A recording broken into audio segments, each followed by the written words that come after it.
Welcome back to Bookeemonsters. My name is PK. It is Friday, TGIF, February the 14th. It is Valentine's Day. Happy Valentine's Day to you. Whether you are in a relationship or just with yourself, either way is just express love. Quick announcements. I don't have any sprints tonight. I don't do them on Friday night. We will have them tomorrow afternoon at 3 p.m. Eastern. They go for 5 hours. Today we are going to be looking at Freeform Friday stuff. Happy Valentine's Day, Mary. Hope everyone has a special day. Indeed, much love to you. Thank you so much for being here, for being my friend. Appreciate it. All right. Do you have any plans for the weekend? I do not, other than the usual stuff.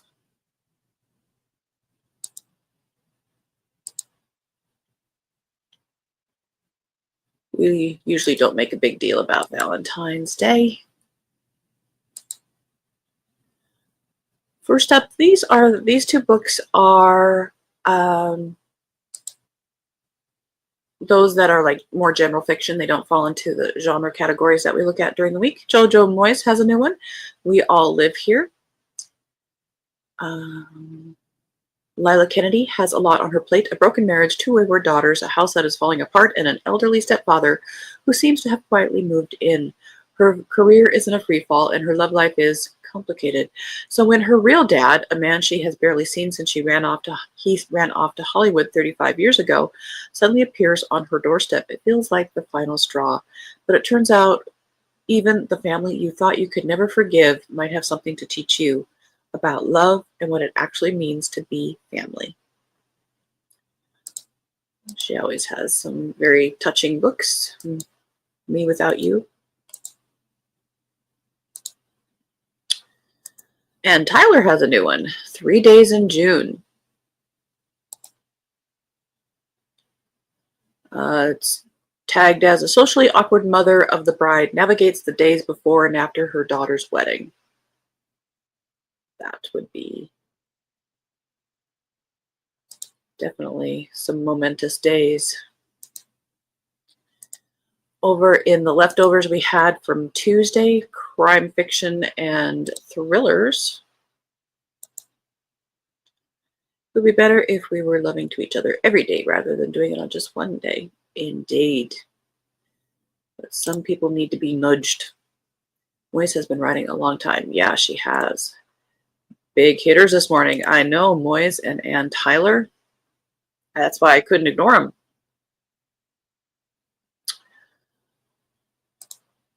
So these are the crime fiction thrillers we didn't get to. We'll just do a quick little give them their moments. You Are Fatally Invited.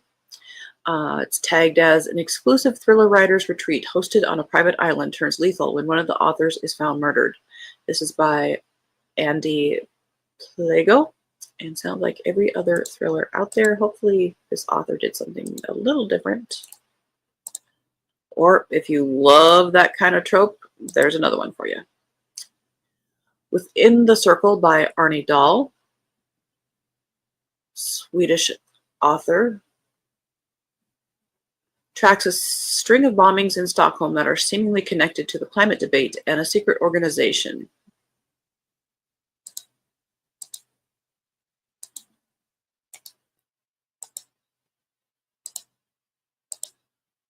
We Would Never by Tova Miris maps the extremes to which a family will go in order to protect their own. No one appears more surprised than Haley Gelman when she comes under suspicion for the murder of her soon-to-be ex-husband, Jonah.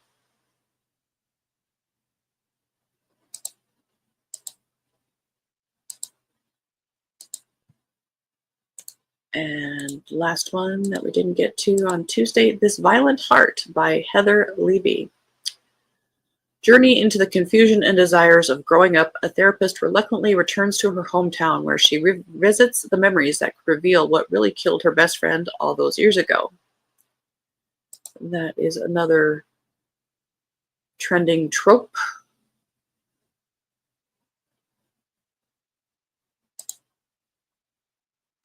All right, now we're going to leap into the cozy mysteries that we didn't have time for. How cold is it this morning? We are 29 and way up to 43. Yesterday was 53. Crazy. As long as you are staying warm, but you're starting at 29, that's cold for there. Officially, it shows that we're at 5 above, so that's a plus. I think we're supposed to get to about 16 or 17 above, but white stuff is possibly happening. Famous perfume named Tova. That is true. Was that named after the person? Tova Borgnine? Excuse me, did she create that one? I can't remember now. But that was a higher end one, if I remember right. You have a good memory. And then there were scones by Matilda Swift, first in the Parchment Paper Mysteries. That's a pretty cover. Jessica Askew, a whirlwind of flour and frosting, is used to facing heat in the kitchen, but when she returns to her quaint English hometown as part of a TV baking contest, that's starting to get old now, she finds herself in a sticky situation. She can handle the singing cheesemonger, the local librarian's gossipy daughters, and the parade of toddlers dressed as bees, but when her scheming aunt Enriqueta,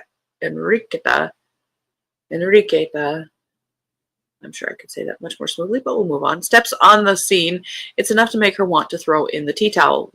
This rebel with a rolling pin is at odds with her family's literary legacy. While they've built a world of books in the quaint village of Little Quillington, she's chosen a different path and is proud of her passion. When Jessica's biggest baking rival turns up dead during the summer fete, suspicion swirls like powdered sugar. And I apologize, I did not click on it. We'll give it its moment so you can look at that pretty cover.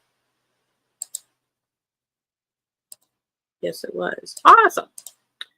I remembered I could use some scones this morning. I'd love to make them, but alas, no oven. That's true. Working today. We'll save that for the future.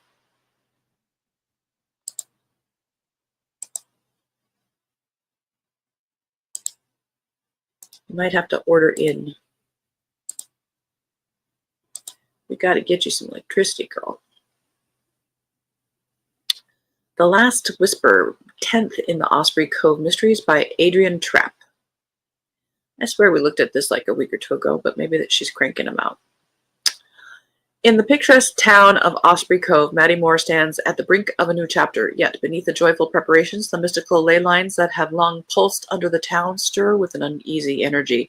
Whispers of long-buried secrets weave through the coastal breeze, drawing Maddie into a web of intrigue that threatens to unravel the harmony of her life. As friendships are tested and loyalties challenged, Maddie must balance her heart's desires with her role as the town's protector. Will love and light triumph in the face of shadowy forces, or will the enchanting charm of Osprey Cove be forever changed? Where's the dead body? End of that row.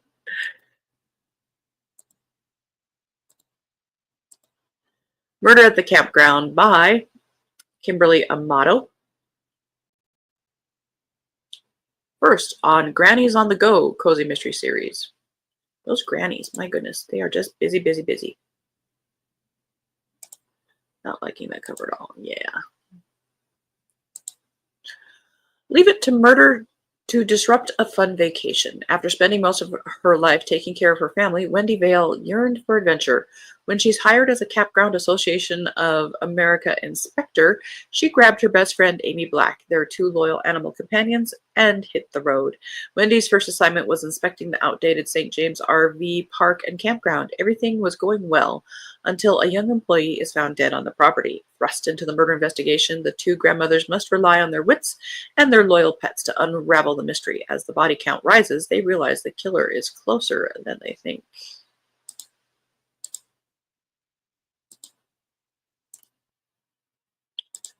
Curse Conundrum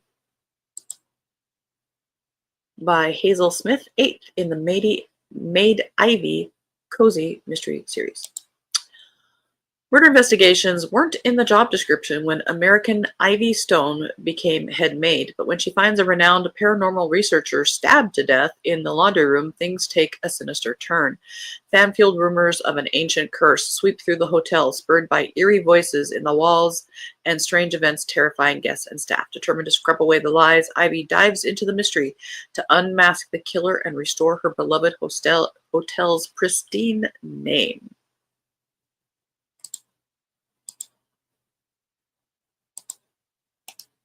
You're going to move through these as quickly as possible and not read 5 paragraphs.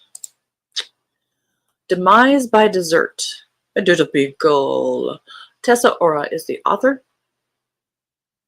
When Paolo's death goes from natural causes to murder, my trip to the beautiful Italian harbor town turns into a case of spine-chilling whodunit. I whip up confections, not conspiracies, but my scruffy, clue-sniffing beagle has different plans for us in this sun-kissed town to remove the stench of murder. Motives linger as the sous chef Enzo craves the spotlight, while Luca, the supplier, has a sour taste left behind after a heated argument. Even Julia, the secretive shop owner, serves up suspicion on a silver platter. This is set in Genova, it says.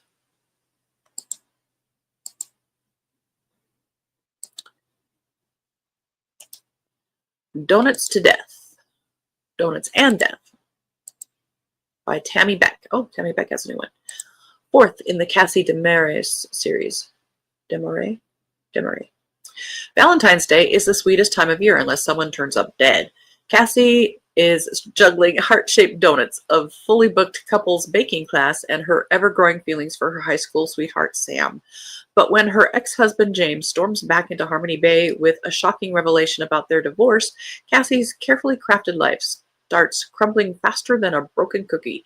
As if that's not enough, the festive mood is shattered when one of her baking class attendees is found unconscious in the pantry and later dies, turning her bakery into the backdrop of a murder investigation. Well, she's darn cute, even if she is animated. End of that row.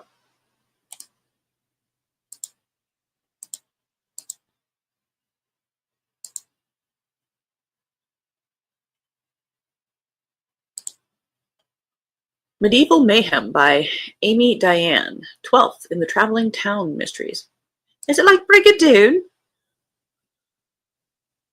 When jesting turns deadly, only the cleverest fool survives, and Keystone has no shortage of fools. Keystone Village is in the Middle Ages. Linguist Ella Barton is excited to dust off her Middle English while keeping the locals from getting too curious about the town.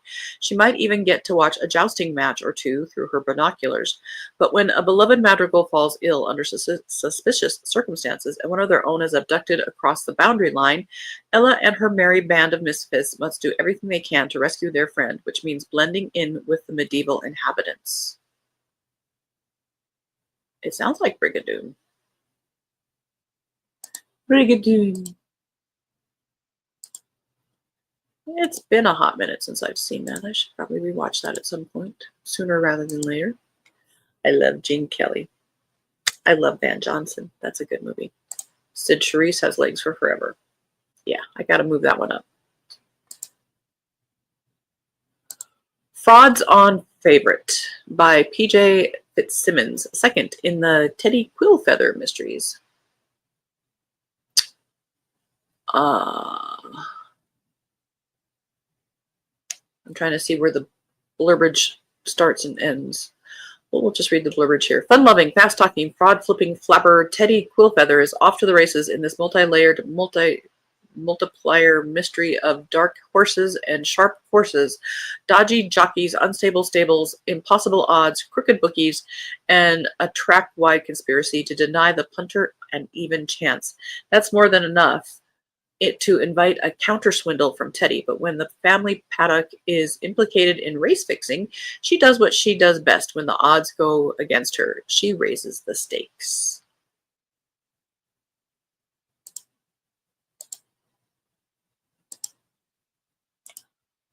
Oh, now this one's appropriate for Valentine's Day. At least the cover. I'm not a big fan of white chocolate but I would try that. A Little Burglary in Bilberry by Christina Hamlet. Love may be the frosting in the wedding cake, its canvas, but in the hands of her best friend's auntie, the centerpiece of Rocky and John's elegant reception could be a confectionery disaster. Complicating the messy mix is a fatal break-in at a rival bakery, a slow-simmering jealousy, and a nemesis in London out for just desserts. Eloping never sounded like a better idea.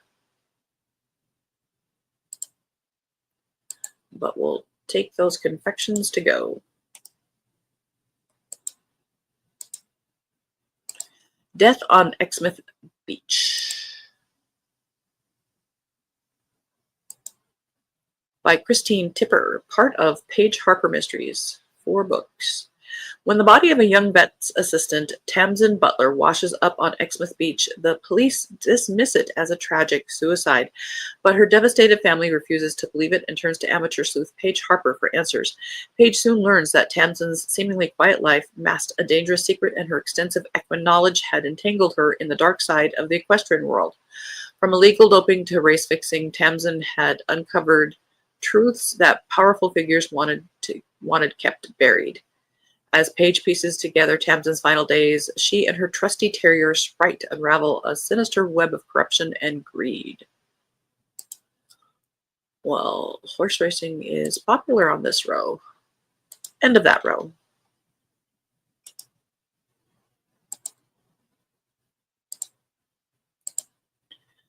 The Biscuit Tin Murders, number 6, A Pinch of Salt and a Drop of Poison by Menna von Prague.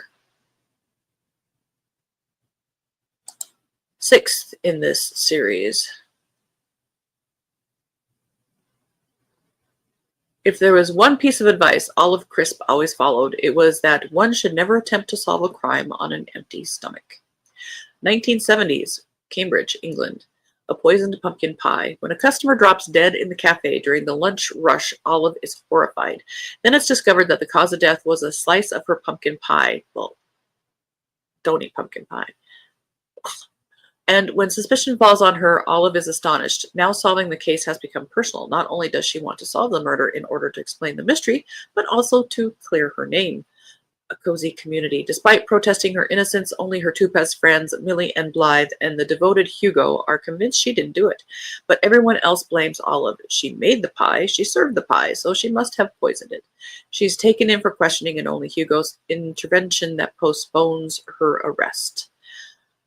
While Hugo and Olive try to solve the crime before she's arrested, Millie and Blythe are caught up with challenges of their own. And I'm sure at this point the 1970s is considered historical.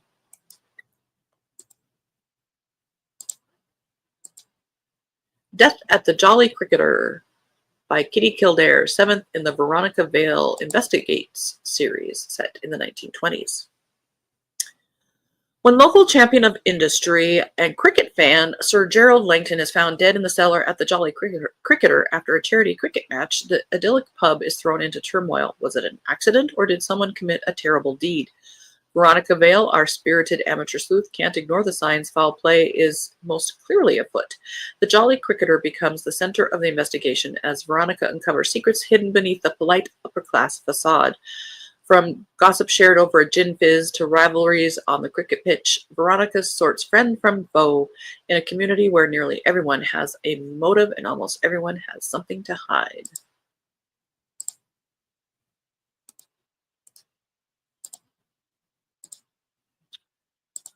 Valentine Victim, Camping Girl number 6 by Josephine Bentina.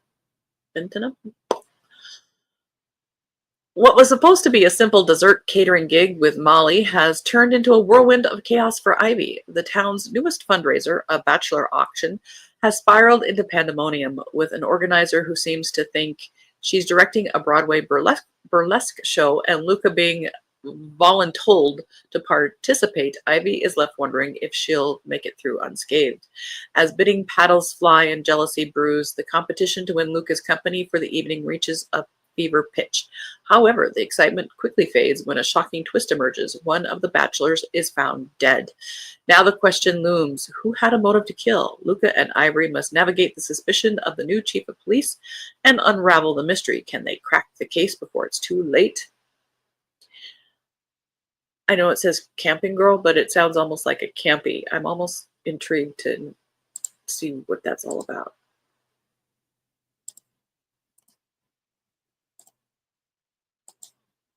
Puppies and Payback, The Case of the Pampered Pooches. Return to Citrus Beach, book number 2 by Victoria L.K. Williams and illustrated. Why do they have the illustrator? By Julie Hatton.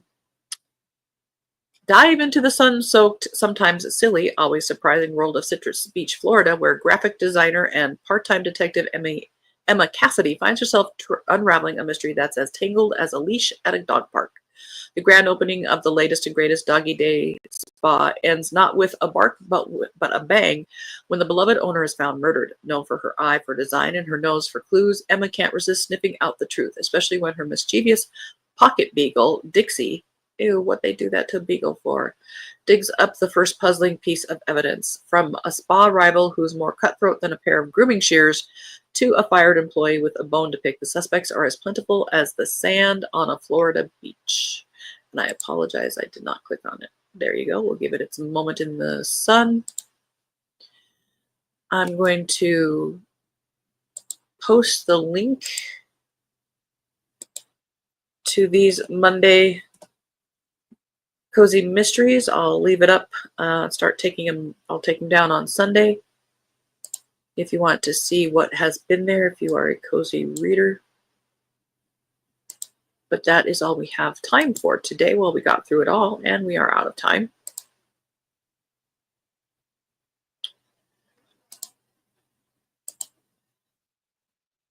Thank you guys so much for watching and tuning in, not only today, but all this week. I appreciate it very much.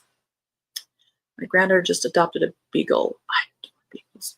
Odette. She only has 3 legs. Oh, she's settling well. Oh, how sweet. I grew up with a beagle. His name was Sammy. And then I gave a beagle to my dad when he retired, and his name was Oli. They were the tricolored beagles. I like those. All right. Well, I hope you guys have a good Friday. Have a good weekend. Again, I don't have any sprints tonight. We will have sprints tomorrow afternoon, as usual, at 3 p.m. Eastern, and they go for 5 hours. We do sprints 3 times a week, every Tuesday and Thursday evening and Saturday afternoons. Next week, we'll be looking at a brand new bunch of new published books. Hopefully, seeing some of these gives you an idea of maybe a new author to you, or a book you didn't know was out, or just something you want to try if it's not your regular genre. That's why we look at all the genres as best as possible. Hope your day warms up and you have a you too, baby. And have a very happy Friday. Hope to see you at Rose's later. Yes, I hope so too. We'll see how the day goes. Stay warm, Mary, please. And Elena, if you're watching this later, I hope you're feeling better. And Cajun, have a good day at work. And if you want to stop by, bring a friend. We'd love to grow. As the banner says here, don't be a bookworm, be a bookie monster. Nom nom nom. Have a good day and God bless.